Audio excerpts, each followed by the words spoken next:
I am unashamed. What about you? So welcome back to Unashamed. We are back in our boxes, as I like to say. Jase said, what'd you say, Jase? It has a Trinitarian feel to it when we're separate. We're separate and yet we're one. We're in three places, but we're also together doing the Unashamed podcast. I would have not made that heretical joke. I just want to lay that out there. It was a joke. It was not. We're not claiming we're God. So, well, quite the opposite. That's why I said we all have a Trinitarian feel. That is true. In our belief.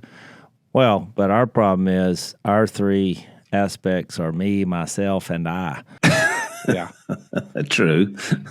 Which causes a lot of problems in life. So if you get that times three is my point. Yeah, that's a problem.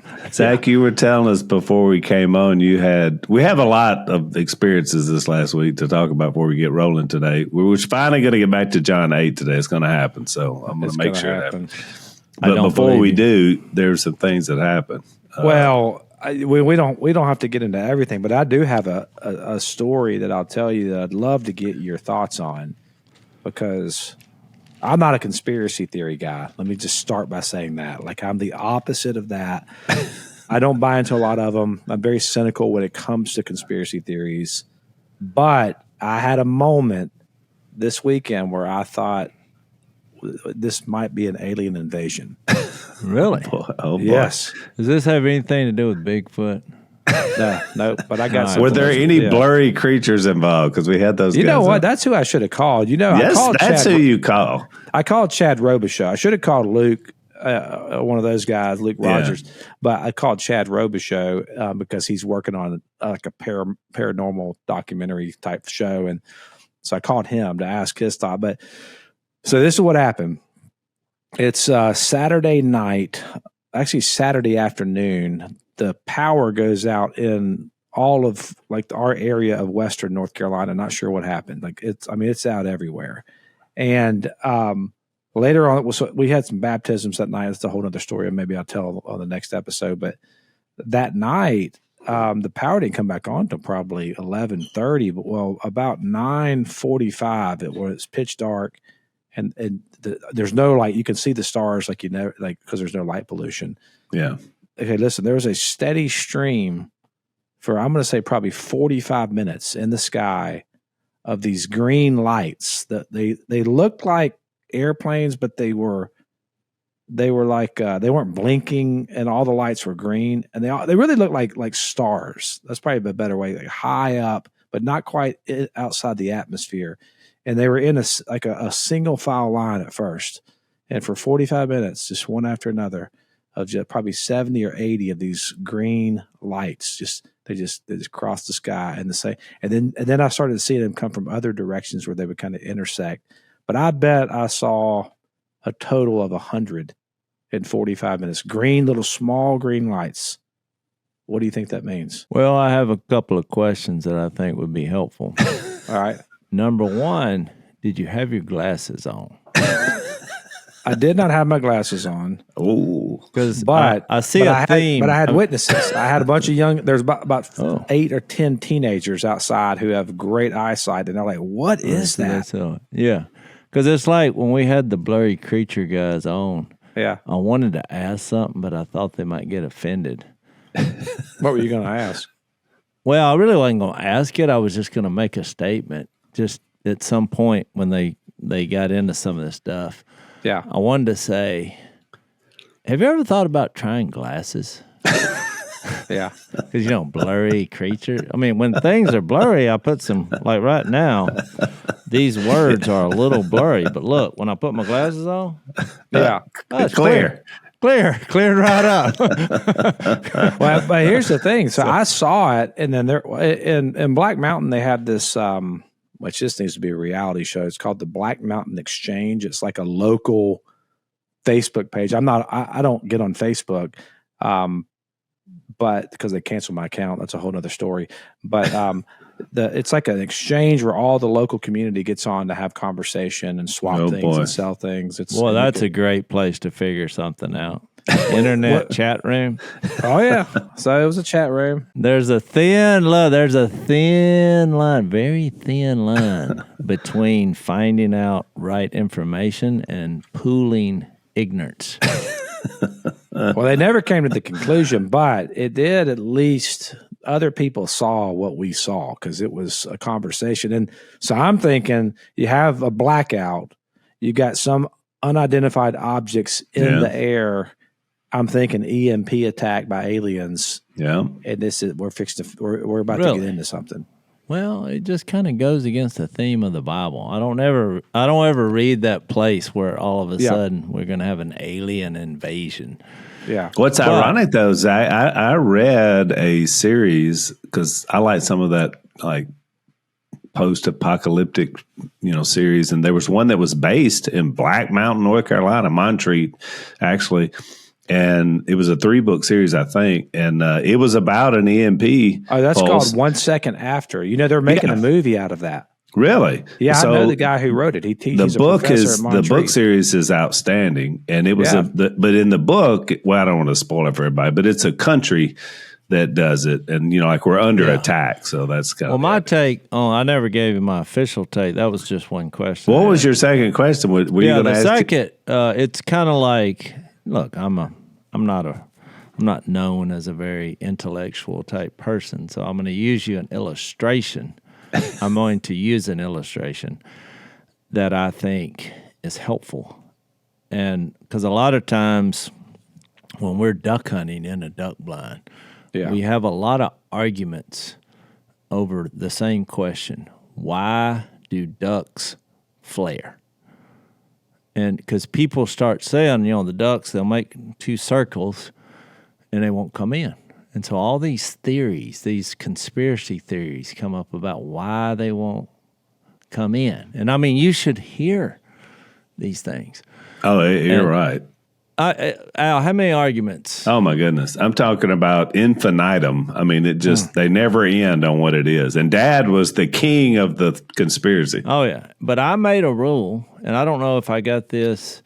I'm not saying it was from the Holy Spirit, but maybe the spirit of the wild based on my hunting experience. The spirit of the wild. I said, at the end of the day, there's only 2 reasons, 2 things that ducks flare.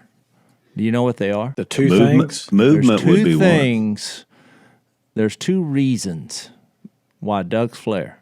And 2 reasons only. I would say like maybe movement and some kind of coloration of something. Men or humans. Yeah. And equipment. Things that humans make.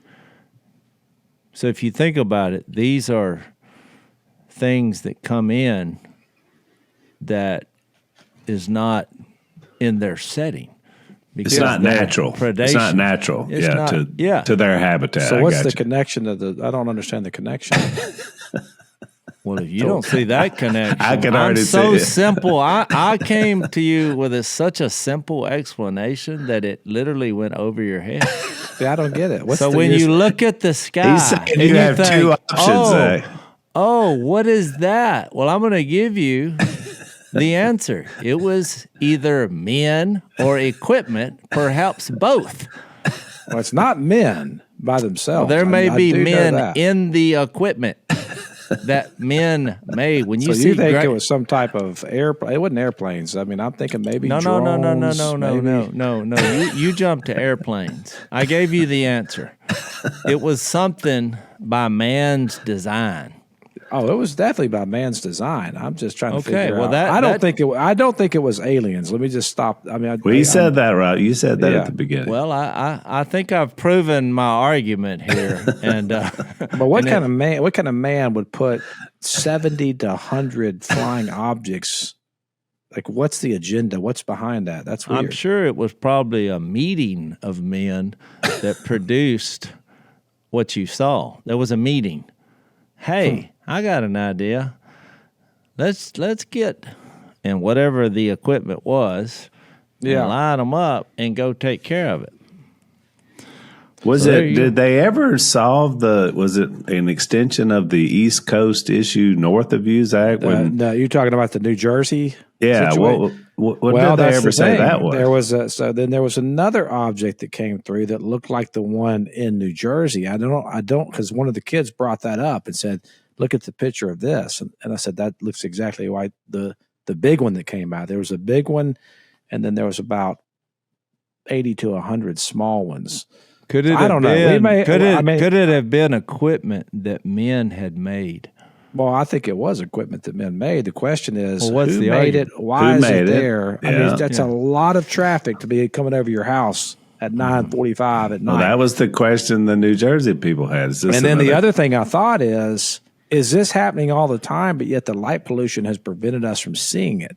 That's a and good now point. I'm just seeing it for the first time, which that'll preach. There's probably a story right there.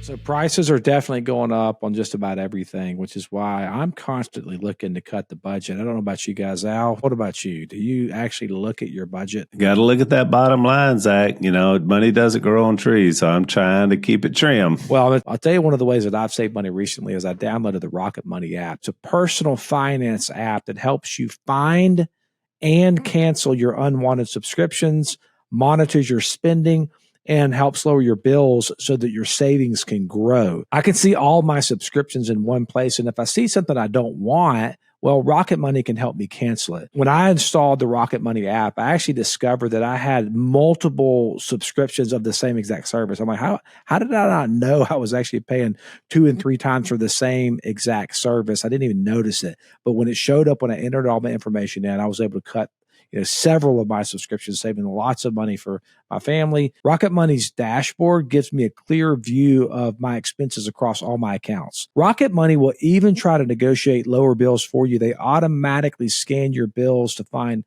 opportunities for you to save. And then you can ask them, if you want them to, you can ask them to negotiate for you. So they'll deal with the customer service team so you don't have to.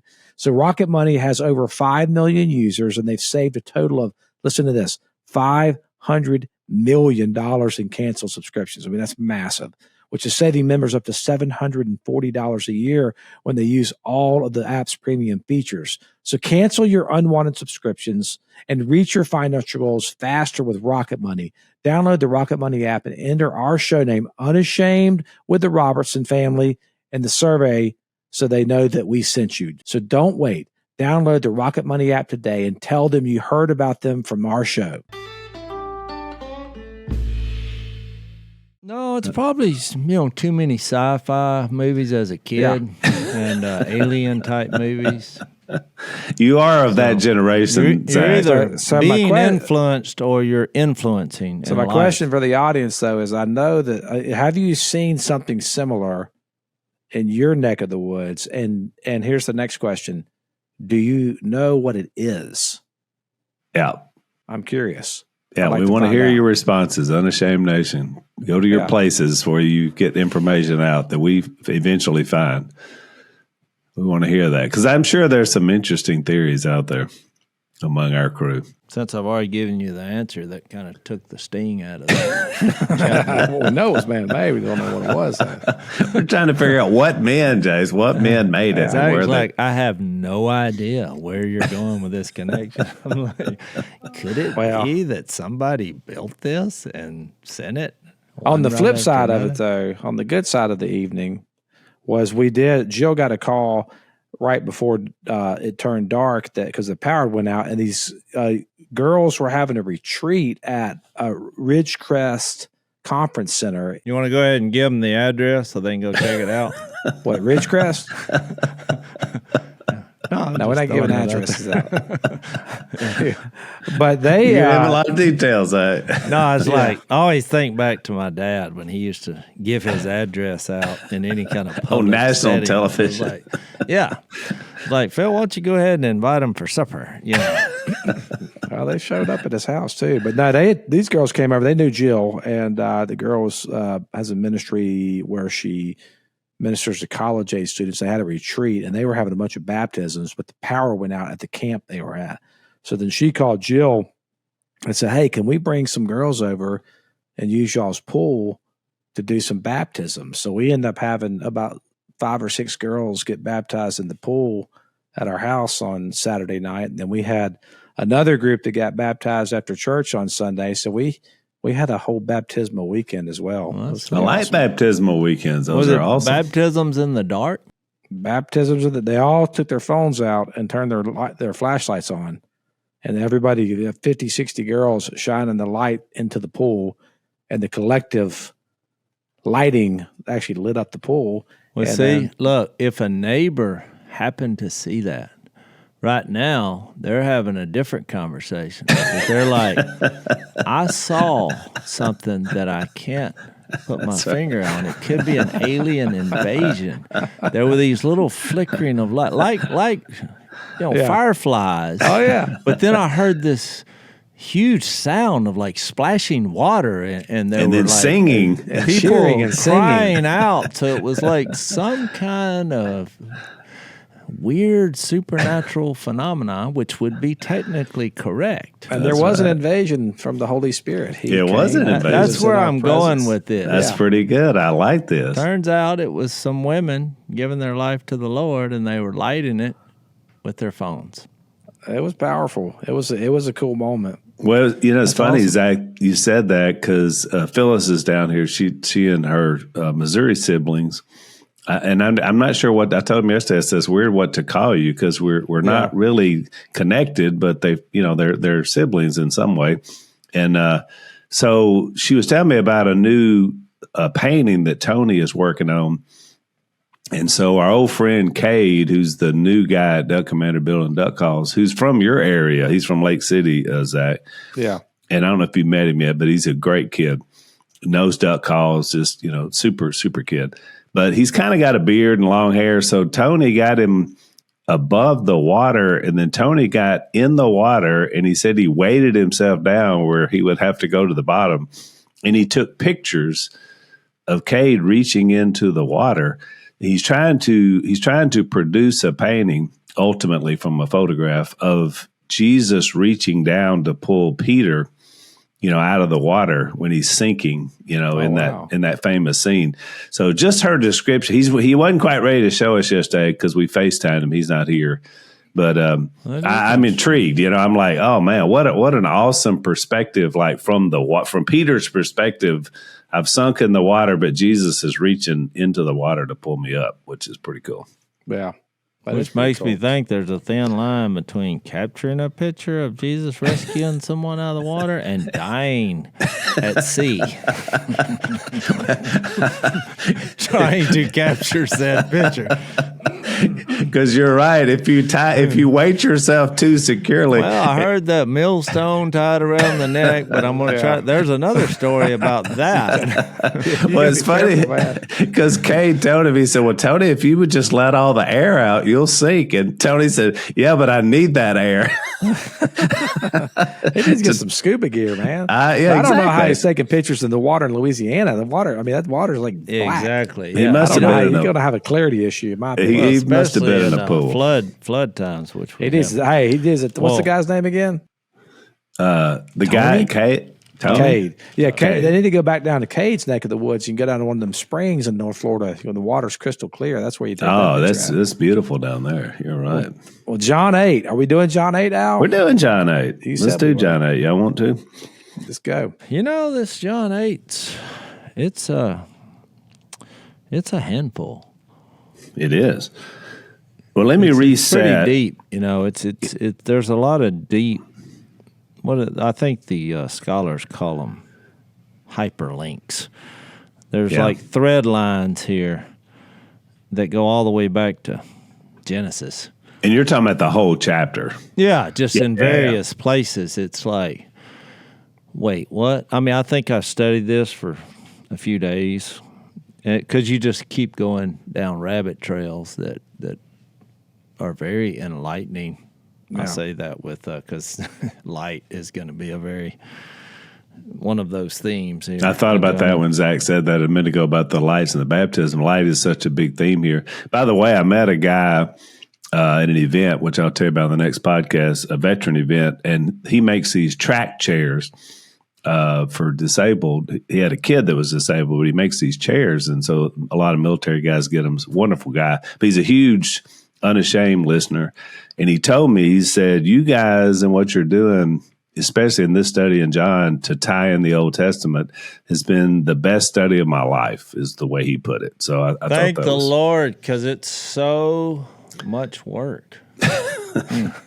I've learned more about the Old Testament in the past year than the previous 30 some odd years of, I don't even know now. but it is amazing how it's all there. It's eye opening for all of us, because I'm seeing some things I had never seen before either. Well, what happens is when you go back and read, part of you is like, dang it, I didn't even know this. Yeah. I mean, it's just embarrassing, really. But, light, which I have a rabbit trail on light when we get there, but I'll let you set Well, let this up. me reset first, because I want us to kind of be fair with this first text, which, because the last is, to my memory, because it's been a few podcasts, because we had a lot of really great guests on the last few podcasts. But we were talking about this section from John 7:53 through 8:11, which was the woman caught in adultery. And we never really dealt with the text. We just talked about why it's a little bit controversial as to whether it belongs here in some other text. Was it part of the original canon? And we kind of came up with two sort of things that have been settled on. One is that maybe with some of the early church leaders, they were a little concerned about people getting the wrong idea about what Jesus meant. So they left it out of the canon for that reason, which may or may not be true. Or the second one, which I tend to believe is true, is that this was a story that was recognized from the first century that it happened, but it didn't necessarily happen in the narrative of the gospel writers. And so they just stuck it here, because sometimes it's in Luke, sometimes it's here. But it belongs because, God decided to put it here, which is what N.T. Wright said. He said, I'm not sure where it goes, but it really is a great story. Yeah. That fits the narrative of who Jesus is. And so that's where we kind of left off, by at least setting that part of it up. And then, but I feel like we need to read it and then talk about it a little bit before we move on to the light, because that's where he's going to go from here. Is that all right with y'all? Yeah, go for it. It's fine with me. All right. So he said, so remember, he's been he went to the Feast of Tabernacles and he spoke, and his brothers had said, you need to get out more. And I'm paraphrasing everything, but he goes and he teaches for this 8-day period. And then it says in verse 53, then each went to his own home. So they sort of put it in the context of that was over. But Jesus went to the Mount of Olives. At dawn, he appeared again in the temple courts, where all the people gathered around him, and he sat down to teach them. So it's a teaching setting in the outer courts at the temple. The teachers of the law and the Pharisees brought in a woman caught in adultery. They made her stand before the group. So this is obvious, this shaming, terrible situation, and said to Jesus, Teacher, this woman was caught in the act of adultery. In the law, Moses commanded us to stone such women. Now, what do you say? And it's interesting because I went back and looked in Leviticus 20:10 and also Deuteronomy 22:22, which are the two law passages here. And it doesn't say in the law passage that it's just the woman. It says if a man is caught in adultery, he's to be stoned, and the woman along with him. So I just thought it was interesting how they were applying this law, which was incorrect. But he didn't even go there, but that's what happened. They were using this question as a trap in order to have a basis for accusing him. And by the way, they didn't have any legal standing to do executions anyway. They're under Roman rules. So, fellas, I got my new work boots in today. Can y'all see them? Zach's got work boots, Jase. That means I got he's work working. boots, Jase. Here's what happened.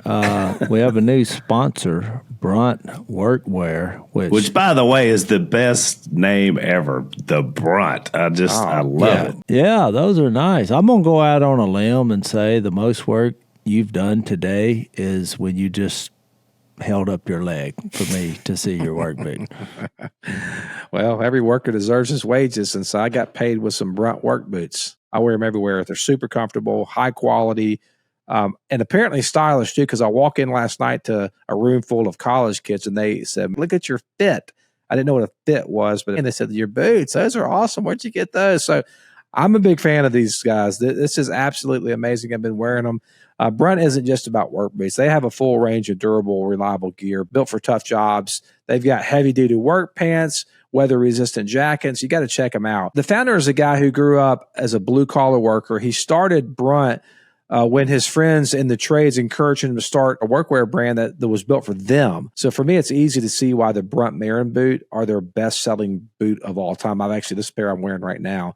And, Brunt boots, they feel like your sneakers, but they don't just feel good. I mean, these things are made high quality. I'm telling you, they're going to last a long time. So whether you want like waterproof or safety toe, or they got soft toe, or they got these pull-on boots or lace-ups, they've got you covered. Brunt didn't just make durable work boots. They reinvented comfort with the hardest workers out there. For a limited time, our listeners get $10 off at Brunt by using the code Unashamed at checkout. Just head on over to bruntworkwear.com and use code Unashamed, and you're all set. That's bruntworkwear.com and use code Unashamed. After you purchase, they'll ask you where you heard about them. Please support our show and tell them that our show sent you. They're not really trying to enforce the Torah, Correct, or the law. Mm-hmm. They're using it as a trap because they're threatened by what he's representing. So that should really take out any concerns about this was some kind of sincere basis for trusting God's law as an Israelite. Yeah. Mm-hmm. I mean, that's what it says. They were using it as a trap. Which, look, religious people today do the same thing, All the time. Yeah, most arguments, you're just ripping verses out of context and just to try to make an argument to show that you're wrong and I'm right. But think about it, Jase, even outside of a spiritual context and a biblical context about law, it happens every day in our culture. Most people in government, especially in Congress, are lawyers, and they split hairs and misapply and use bad intent for laws every single day to push an agenda. So, I mean, it's so obvious how much it happens, which is when in my outline, I put, is it adultery or hypocrisy? Because that's where we get to. I mean, really quick. You kind of see what I think we said on the previous podcast is they were wanting to stone her, but the trap was for Jesus. Yeah. And then when Jesus didn't answer to their liking, now they're trying to stone him. Yeah. Correct. So that should put it in the perspective that maybe they had a heart problem. And I thought about it, Jase. I looked up the other Matthew 12 and Mark 12 and Luke 20, the one where they set a trap for paying taxes to Caesar, and because it's the same framework. And in those contexts, Jesus, knowing their intent, he said, "You hypocrites, why are you trying to trap me?" So to me, it's the same application, to this situation here. You see the heart of Jesus here too. That it's, I just think it's interesting. She is caught in the act of adultery. I mean, she is, acting out and living in sin. So correct. That's true. So when you read the part where Jesus says, at the end of it, he says, "Where are your accusers? Where are your condemners? Has no one condemned you?" And she said, "No one, Lord," because obviously they had seen their own sin in that moment. In some regard, Jesus had read their mail and set it up this way. But then he says, "Neither do I condemn you. Go and sin no more." And I think that's a hard passage or a hard phrase to kind of wrap your mind around, because it's almost like he's saying two things that almost kind of are the opposite of each other. Because there's no condemnation here. I don't condemn you, but it's not like, go do whatever you want. Everything's fine. Go do you. There's no condemnation in this world. Like, I'm just accepting everything. He doesn't do that. He does not bring condemnation, but at the same time, he gives the instruction to go and sin no more. And I think this is indicative of, how we come to Christ. We often put limitations on people, and we had this conversation privately now recently about when people come to Christ, what do they have to have together in their life before they come to him? Because we're dealing in a situation where we live, where we are constantly having Bible studies and interactions with people who are not coming from a Christian perspective whatsoever. Yeah. And when you live in the Deep South, everybody at least has this kind of cultural Christian context. But then when you get into areas like where we live, which are, a lot of the people here, they don't even have a context for what it means to follow Christ. And so the initial coming to Christ, we simplify that down to really, do you know you're a sinner? Yeah. And do you know that God came in the flesh in the form of Jesus Christ, and that he suffered death on the cross for your sins, and he was buried and raised on the third day, and now he sits at the right hand and mediates for you, and will he be the Lord of your life? And what that means for that person in that moment, that's going to change quite a bit as they walk with him. And I think the same is true of this woman. She probably had no context of what it would mean to actually follow Jesus in a meaningful way, but she would find out over the course of her life. In this moment, it's just like, you're just coming. And Zach, what you're describing is most of the New Testament, everything Paul wrote, because here was a Hebrew of Hebrew, Pharisee of Pharisees, guy who knew everything inside and out about Judaism, now tasked with sharing the good news of Jesus with the Gentile world who knew nothing about all that. Nothing. They had no background. So when you're talking about the Passover and sacrifice and all these things that if you understand Jewish history, you would get it. These people didn't know anything. And so all these letters are written about, now look, you can't have these food sacrificed to idols. You can't do this. You can't do that. He's constantly trying to shape their mindset, but it's once they've embraced Christ is what's got to happen first. Do you try to teach them through everything they've ever learned wrong, or do you teach them about who Jesus is? Where do you start? Yeah. Well, that's why this is difficult. But you got to remember, this is the same Jesus who said in Matthew, after he talked about salt and light and the Beatitudes and all that narrative, he then talks about he came to fulfill the law. And then he gets into all these things that, murder, adultery, divorce, and oaths, telling the truth. And with that adultery one, when he said in Matthew 5, you have heard that it was said, do not commit adultery. But I tell you that anyone who looks at a woman lustfully has already committed adultery with her in his heart. And then he goes to this graphic language. If your right eye causes you to sin, gouge it out and throw it away. It'd be better for you to lose one part of your body than for your whole body to go into hell. So, it's interesting that part of the reason that this story had trouble finding its way in the Bible was because it seemed to be scandalous. Of someone caught in adultery. But I'm saying, how could you be any more blunt? In that, he's like, you're hung up on adultery, but if you just look at a woman, so the standard was way above what they're saying, even though it wasn't like, let's stone them. He was like, let's start plucking your own eye out so that you won't even head down that road. And I think what Jesus is teaching there too is actually pretty profound. It's almost like he's using the term is argumentum absurdum, which is you push the logic. There you go. He's looking for the whistle. I thought you were looking for the crickets. Argumentum absurdum, where you push the argument, you push it out to its logical conclusion, and you see, is this absurd? Like what we're saying? And so when Jesus actually says, if your right eye or if your eye causes you to sin, gouge it out.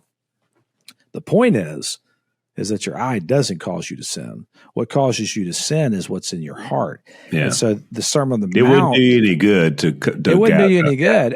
True. I was just simply making the point that people who say this story is in here, that somehow Jesus was making light of adultery is kind of not at all. Is kind of a ridiculous. Because where I was going with that is when he talked about light, which he's fixing to talk to in John 8. When he talked about light in Matthew 5, there's a connection here. He ends that little phrase by saying, people will see your good deeds. Where's that? Matthew 5. Because he's like, do you take a light and in the same Hide way, it. yeah, in verse 16. Yeah. In the same way, let your light shine before men. Of course, he had just talked about the Beatitudes, that they may see your good deeds and praise your Father in heaven. Well, we start getting into good deeds, we're getting, he goes to the law, him being the fulfillment of the law. And then I do think you're right. He uses all these illustrations, and some illustrations in absurd ways, because he's saying it's basically, this is coming from your heart. Mm-hmm. But what I was going to say, I think you're going to see that same connection when he says, I'm the light of the world. I mean, I think that's why they put it here. But I was going to read Romans 8 to answer your question about when he said, neither do I condemn you, go now and leave your life of sin. Because we know what he's actually going to do. He's actually going to die for the sins of the world, be raised, conquering sin and death. But then he's also going to pour out his Holy Spirit. And I think that you see a glimpse of that in Romans 8. I was having a conversation with one of my buddies the other day, and he's like, when he was coming to Christ and all the studies, he's like, yeah, I mean, he was obviously hooked on Jesus, but someone read Romans 8:1, and boy, he said, when I heard that verse, I was like, here we go. Because he had come from a religious background where he just thought, I'm never going to be good enough.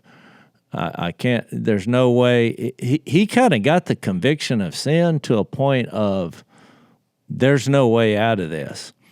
And so Romans 8:1, therefore there is now no condemnation for those who are in Christ Jesus. Because he says that. When he says, woman, where are they? Has no one condemned you? Neither do I condemn you. Jase, you are holding in your hand a food supplement that matches everything that you're wearing. Field of Greens. And when Greens. you're at an early age, you know that green is good for the digestion. Absolutely. My yearly doctor's appointment and keeping up with my overall health is important to me because I want to be around for a long time for my kids. But honestly, those checkups that make me a little bit nervous these days, and that's where Field of Green steps in to give me the boost and the balance that I need. I've been taking this stuff. Actually, my fingernails are a whole lot more healthy now.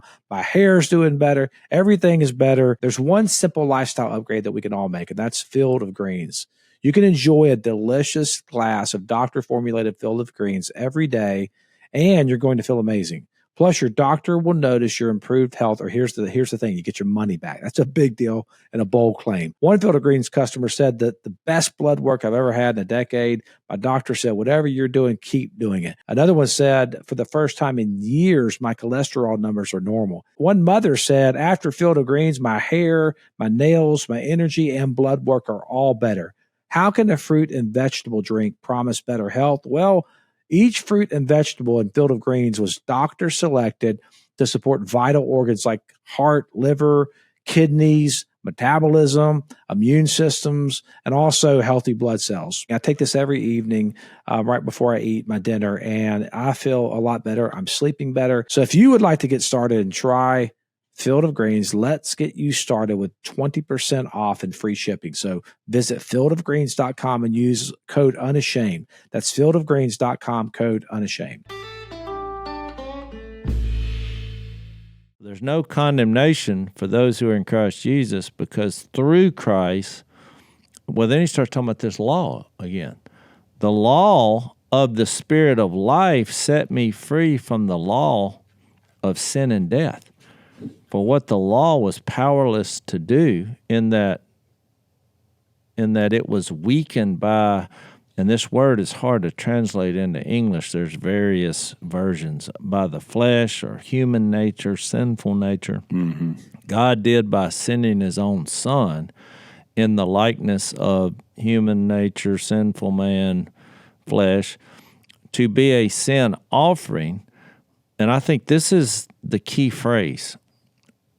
And so he condemned sin in sinful man. Think about this woman. Yeah. He condemned the sin in sinful man through his death on a cross eventually, in order that the righteous requirements of the law might be fully met in us. And then look at this phrase, who do not live. Because he said, go now. What does he say? And sin Neither no more. do I condemn you. Go now and leave your life of sin. So you go to Romans 8 here and you see, who do not live according to the sinful nature, the human nature, the flesh, however you want to, your take on that. But according to the Spirit, those who live according to the sinful nature or flesh have their mind set on what that nature desires. But those who live in accordance with the Spirit have their mind set on what the Spirit desires. The mind of the flesh is death, but the mind controlled by the Spirit is life and peace. The sinful mind is hostile to God. It does not submit to God's law, nor can it do so. Those controlled by the sinful nature or the flesh cannot please God. So you, however, are controlled not by the sinful nature, but by the Spirit. And if the Spirit of God lives in you, there's that live again. And if anyone does not have the Spirit of Christ, he does not belong to Christ. But if Christ is in you, your body is dead because of sin, yet your spirit is alive because of righteousness. And then he makes the point about the resurrection at the end. And if the Spirit of him who raised him from the dead is, there it is again, living in you, he who raised Christ from the dead will also give life to your mortal bodies through his Spirit. I think that's the echo of kind of the story of Exodus is in that what you just said too, that I preached on Exodus 3 Sunday, and one of the things that I had never really seen before in Exodus 3, which is one of the most important texts in the entire Bible, when Moses is at the burning bush. But and this helps me frame this up where I can read John 8, particularly the story of the woman at the well, and kind of see where do I have Pharisee tendencies to be like this? And the tendency is that I want to separate myself through a system that I develop to make myself believe that I'm more righteous than somebody else. But I think the burning bush is a great way for us to kind of all come to grips with the reality that Moses at the burning bush was actually living on the run when he has the encounter with God at the burning bush. Moses had he killed the Egyptian. He had fled to Midian. He was working for his father-in-law Jethro, who he was tending to his sheep. So he's just kind of like coasting, living off of his father-in-law's wealth. He's not like this great guy. He doesn't have like any of the credentials. He had a speech impediment, wasn't a great speaker. We really don't know about his moral character, but I mean, he'd been doing his act for 40 years. It's not like it was 40 days. I mean, no, he'd been out there for 40 years. Like you're like this is not the guy that you call to this, but God did call him, and so when he has the encounter with God, then there's a whole thing there about God revealing himself as the great I am and Yahweh in that moment, but. Moses, when he sees the bush that's burning and yet it's not being consumed, he's like, wait, why is the bush not being consumed? Like fires consume things. That bush is whatever fire that is self-generating. It doesn't need fuel, which is a picture of who God is, right? But when he sees that, he is so overwhelmed by the power of God's glory that Moses says, who am I that I should actually go lead these people out of Egypt. Like he understands that he's not equipped for it in any capacity. He doesn't have the moral fidelity, the intellectual capacity, the ability to communicate. He's not the guy for the job. Which is totally different than 40-year-old Moses, by the way. Totally different than that guy. He had been like kicked in his face, humbled, knocked to the ground, not the guy. And God's response to him is so telling because God never says, I'm going to build up let me build up your self-esteem and tell you how great you are. Let me give you all your credentials. Let me tell you why you're the guy. He doesn't do that. The only thing God says in response to the question, who am I, is here's who you are. I'll be with you. Yeah. He says, I'll be with you. And that's all the credentials that you need. And so I think what happens in this moment with these Pharisees is we tend to all want to separate ourselves in degrees of righteousness as we approach the great I am. But in reality, if you could fast forward to the day of the second coming when Christ returns in his glory, here's what's actually going to happen. Everybody is going to hit the deck, and we are going to collapse under the weight of the revelation of the glory of God, because we're all going to see that it flattens everybody's righteousness or whatever you think you've built, because anything that you think you've done before an infinitely holy and good God, it really is pretty much all filthy rags, the Bible says. Well, back to your original story you told, you won't have to wonder if it's the moment. No, you won't wonder. What is those lights in the sky? But you'll know when this happens, because every knee will bow. I was just going to say, one of the reasons I think they put this in here, which he had already brought up Moses several times. Mm-hmm. John 5, where he's mentioned him almost every chapter. Yeah, John 1, John 3. Remember the pole, the snake with the snakes in John 3, and then John 5. He was like, "Do not think I will accuse you before the Father. Your accuser is Moses, on whom your hopes are set. If you believe Moses, you believe me, for he wrote about me." Yeah, and so, but then when he gets to 7, when he brings up, about David being they bring that up when he said, he said, but from John Bethlehem. the writer, is putting that in there. It's like in verse, where is it, 742? Does 40, not the scripture 41. say that the Christ will come from David's family, which will come up again? And then here we have another law of Moses issue here in chapter 8, because it's like, in the law Moses commanded us to stone such women, but what do you say? How it's going back to all the other time, John 5. Mm-hmm. But then later on in John 8, well, then we have Abraham brought up. It's like all these characters, which the reason John keeps bringing them up in the conversation, and Jesus keeps bringing them up, and the Pharisees they keep going to these guys, and he's like, "Yep, I'm fulfilling everything that they were pointing to." Because I am, I am the fulfillment.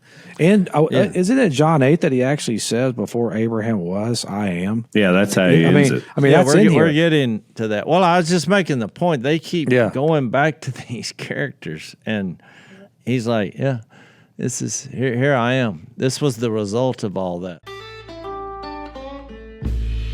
When you have a compound, we also have a compound of our dogs. We started out with Rue, who was our first dog. She's a Labradoodle. Then we had Emmy, because Rue couldn't play by herself, and so she needed some help. So she's a golden doodle. Then we had Libby, because for some reason Jay decided that Phyllis's, blue heeler needed a new home. So now she's added to the mix, and Alex has a dog called Meatball. And so we're always looking for ways to take care of them and to feed them. And one of the things that we love is one of our partners, and that is Rough Greens. So we love our dogs. They're all together. And that's why it was really cool for Zach and I to meet a naturopathic doctor, Dennis Black. And one of the things that's interesting about Dennis is not only does he know animals and know dogs, but he's also a lover of Jesus, and he wants to get the gospel preached. And so he said, that's one of the reasons he walks alongside podcasts like ours. But he created Rough Greens to help take care of your dogs. All of us want our dogs to stay active and healthy for as long as possible and not have skin issues, joint problems, or cancer. Those problems are widely attributed to your dog's diet. But the good news is Rough Greens is now the #1 all-natural dog supplement in America, with thousands of 5-star reviews. They've helped millions of pups, just like my 4, and your pup could be the next one. And my dogs love Rough Greens. They literally line up outside in the mornings. Their coats look great. Here's what we want you to do. Fetch a free Jumpstart trial bag for your dog today. You just cover shipping. Go to roughgreens.com and use the promo code Unashamed. That's RUFFgreens.com. Use the promo code Unashamed. You don't have to change your dog's food to improve their health. Just add a scoop of Rough Greens. And I think the practical application of this for us is like, okay, you elevate yourself up, and we all do it. Like, we all puff ourselves up. Look at how good I'm doing. And I think that's you're missing the whole point. Like, it's not about doing good and in the sense of like I'm ascending. I'm getting a higher level of spiritual, maybe higher consciousness, or it's not that. It's actually coming to the realization that it's being in His presence. I mean, that's really what it is. And if we're in the presence of God, all the bragging rights just seem to like go away, and all of the sectarian garbage and just the haughty spirit of the Pharisee and the scribe here, it just gets evaporated. I mean, it gets absolutely evaporated in the presence of a holy God. It just like consumes, His presence just consumes it all. And I think that's what Jesus is pointing to, this all-encompassing mercy. So they're going back to the law of Moses, but they don't understand what Moses. They're like, you're so far from what Moses was doing. I mean, like, are you kidding me? Jesus, like, you guys missed this whole thing. Moses was the guy at the burning bush. Go read that. Go read that story. And do you embody that type of humility? And do you also have a desire for mercy, which is also what Moses said in the Old Testament as well, that, God said He desires mercy.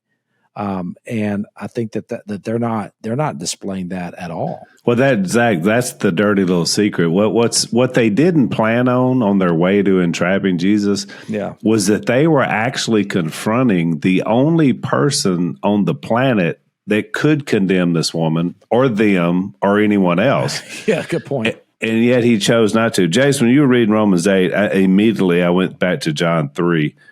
Because this is where Paul's, inspiration was for writing what you read. Because, we all know John 3:16, right? For God so loved the world, He sent His only Son. But 17 says, for God did not send His Son into the world to condemn the world, but to save the world through Him. Whoever believes in Him is not condemned, but whoever does not believe stands condemned already, because he has not believed in the name of God's one and only Son. And here it is. Here's where we're going to John 8. This is the verdict. Light has come into the world, but men love darkness instead of light because their deeds were evil. Everyone who does evil hates the light, will not come into the light for fear that his deeds will be exposed. But whoever lives by the truth comes into the light, so that it may be plainly seen that what he has done has been done through God. Which is kind of the point, right? The light comes on. And so when the light comes on, that means it illuminates reality. And so now you can actually see what's in the room. And then when you look in the room of your own heart, your own life, you're like, whoa, wait, He's holy. I'm not. I'm going to worship this God. Yeah. Like that's what it elicits. Well, I think that's why it's hard to wrap your head around when I said John 8 is a doozy, because by every impression that you have, the narrative seems like they're putting Jesus on trial. This was a trap. And then you're going to see that in the next couple of paragraphs. But what happens, because Jesus is the light of the world, they become on trial. That's it. Without really noticing what just happened. That is it. The trap, all of a sudden, be careful when you set a trap. I used to use traps in various forms. And all of a sudden you realize that you get caught by your own trap. Exactly. It's like the story where it's like, if a man, be careful when you dig a pit, because you might fall in it. That's right. Or roll a stone, it may roll back on you. But I think the Romans 8 contrast is, I get it, the law is a part of this, and Jesus fulfilled it, but he kind of introduced this concept of the law of sin and death being conquered by the law of the Spirit of life. Yeah. And so that's why I think the evil one here is introduced in a bigger way, because this what Jesus is fixed to get into, this argument, seems harsh. I mean, it's like he takes the gloves off, and we're kind of trying to prepare you for what we're fixed to read because it's like very blunt. But I think he's introducing, the evil one here because at the latter part, or I guess the middle part of John 8, when they're like, hey, we're Abraham, we're Abraham's children. They keep going back. We follow Moses, we're looking for the seed line of David and all this. And he's like, let me just lay this out here. You're children of the devil. That's harsh. Well, yeah, it's like, well, how come? How did he? What's he got to do with anything? What are you talking about? We're all believers in God. But I think you see that theme start here in John 8, and then it's revisited in John 12, and then it's revisited in John 16. Yeah, where it's going to keep coming back. The evil one has it's like, think 1 John 3, which is a passage people don't like to read because they're uncomfortable with it, because it says Jesus came to destroy the work of the devil. That's the whole reason he came. And people are like, well, that's kind of taking it too far. But I'll read that. I've read this verse before, and people are shocked that that's in the Bible. But I'm going to read that. Where is that at? 1 John 3, verse 8. He who does what is sinful is of the devil, because the devil has been sinning from the beginning. The reason the Son of God appeared was to destroy the devil's work. No one who is born of God will continue to sin because God's seed remains in him. He cannot go on sinning because he has been born of God, which is a very difficult passage to kind of wrap your head around. But I think you'll see what he means by that as we go on, because this whole claim about being Abraham's children, and then Jesus saying you're children of the devil, which is kind of what he's doing here, because they're wanting to what? Because of sin, they're wanting to kill this woman. But verse 10 of 1 John 3 says, this is how we know who the children of God are and who the children of the devil are. Anyone who does not do what is right is not a child of God, nor is anyone who does not love his brother. So I simply said all that to introduce the idea that he brings up this concept, good and evil, the kingdom of the evil one, the kingdom of God. I mean, when you tie all these theme lines into this, and you're seeing Jesus fulfill what God's plan all along was, and the resistance, he starts introducing the idea of this is from the evil one. Yeah. And I think that's exactly why this text is where it is, because it's a good place to put it, which is we're going to see that contradiction in the next part of the text. So we're out of time. We'll pick it up right here next time on Unashamed. Thanks for listening to the Unashamed podcast. Help us out by leaving a rating and review on Apple Podcasts. And don't miss an episode by subscribing on YouTube. And be sure to click the little bell and choose all notifications to watch every episode.